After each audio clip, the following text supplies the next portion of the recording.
Hey, good morning to everybody. Happy Saturday. Happy Memorial Day weekend. It's Daryl here. It is 6 a.m. here in Connecticut on the East Coast. Okay, I'm going to get back to the housing crisis and fill you in more on my situation. And I want to talk about your comments. All right. So I did my last video. I wanted to do a political video. I needed to talk about politics. It builds up in me, as you can see from the last video. And but I wanted you guys to know that I'm not just gonna, I'm not gonna change niches. That I'm still gonna keep talking about politics. So I'm in the middle of my workout, and I'm glancing through my channel analytics, and it has some of the comments on the side. And out of the corner of my eye, I need to read you guys' comments all the time, constantly. It's hard, but I caught some of your comments out of the corner of my eye. And man, they were, to say they were heartwarming is putting it mildly. And I was amazed. There's a lot of people out there going through the same thing as me.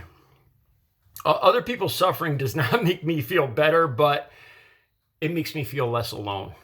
The worst thing in the world is just having your world flip upside down and not knowing, this isn't my home anymore. Some people might not be able to understand that, but as soon as you're given notice to leave, I don't put my socks away anymore. I don't put what's the point? Why even wash the dishes? I'm just kidding. I wash my dishes. But you know what I mean? It ceases being a home. And the worst part is, I don't know where my next home is. It's a terrible feeling. It's a 24/7 gnawing feeling. This is, without a doubt, this is the greatest test I've faced in my sobriety in the last 14 and a half years. But fear not, I'm feeling strong. And reading your guys' comments, I swear to God, I can't even put into words how much I appreciate them. But there's something particular I do want to talk about. I came down to one comment. Welcome to Biden's America. Really? Are you kidding me? Is this person really serious? And I know he or she is, whatever. Welcome to Biden's America. The same thing they said with the gas situation. Okay. For those of us that are a little slow, for 1 year, we didn't drive. There was a pandemic, kind of lockdowns. Remember all the stores closed? All the stores except absolutely necessary. Remember that? No vacations. Hotels were all closed. Airlines, buses, everything. Stadiums closed. Remember that? Gas prices, fuel. The stocks build up because people aren't buying it. Prices go down. It's called supply and demand. This is for the slow people here. They're blaming it on Biden. For a year. Okay. Now it's the reverse. People are psyched to get out. Demand goes skyrockets. Guess what happens? Yeah, the price goes up. Did you ever hear here? I don't know I assume it's through the whole Northeast, through the whole country, but in the Northeast, we change the kind of gas. We change the makeup of the gas. The gas we put in our cars. There's a different blend that we use in the summer as opposed to we use to the winter.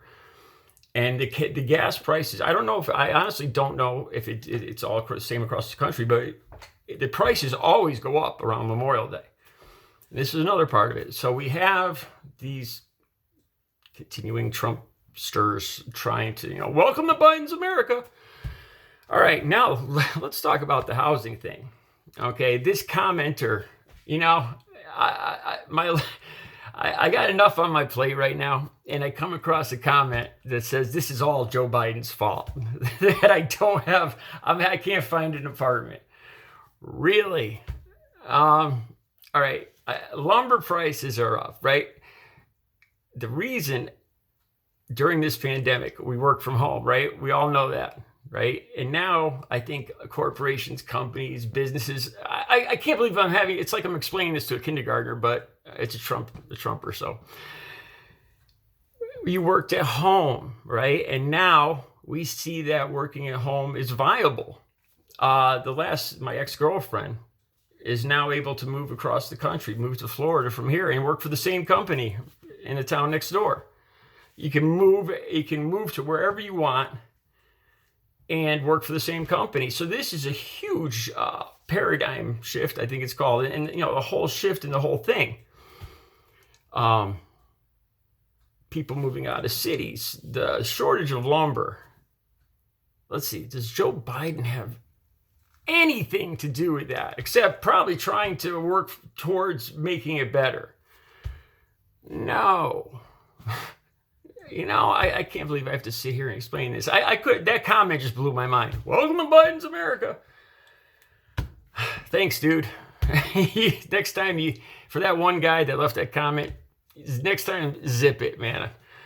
All right. Okay, so I got some other comments too about buying a home. See, this even stresses the situation even more because I don't like giving I'm not going to give you all my financial information here, but I have had an opportunity to save, to build up a savings enough for a substantial, decent, maybe a 20% down payment for a home. If the homes were in a reasonable range. If the homes were in a reasonable range of, say, $100,000 to $200,000. I don't have a down payment for something over $350,000. This is the problem I'm talking about. I'm a first-time buyer. I should qualify for a whole boatload of things. My credit is good and improving.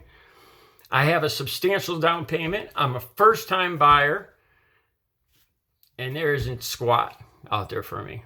Not only can't I buy a home, but I can't even rent it. There's nothing to rent here in this entire town. And as I keep saying, the eviction moratorium is ending June 30th. And what do you think is going to happen then? There's going to be a whole mess of people being evicted. Now, those apartments or homes they're being evicted from, what's going to happen there? I don't know. I don't know if, it's anybody's guess. This is the scary thing too. Like I told you guys in the video yesterday, I was actually encouraged. I've never heard this with apartments before. The price for this one rundown place that I used to live at that involved drug use that I told you in the last video, for the same price as here, I was encouraged not to overbid it. There was 2 applicants already for $1,000. I was encouraged to bid it for $1,100 a month, and I did. And I got it until I saw the garbage-strewn front yard and missing doors and missing windows, and then reality set in. I can't possibly live there. But this is that was a scary part of it too. This overbidding, and this just every day it gets worse. Any apartments that are available, these apartments that are going up, by the percent every day. There's the same pool of applicants out there. They're just overbidding each other until you're left with people at the very, very wealthiest, highest income, best credit, and the average person with a substantial savings in the bank, a good income, a good credit, has nowhere to live. That's the reality. And no, Joe Biden has. Hey, if you could tell me realistically how Joe Biden has anything to do with that, I'll buy you dinner. Yeah. All right. So I gotta get back to my workout. This was an impromptu video. I hope you guys enjoyed it. I will be back later. I want to show you the other apartment on video. All right, you guys have a good Saturday. I'll be back soon.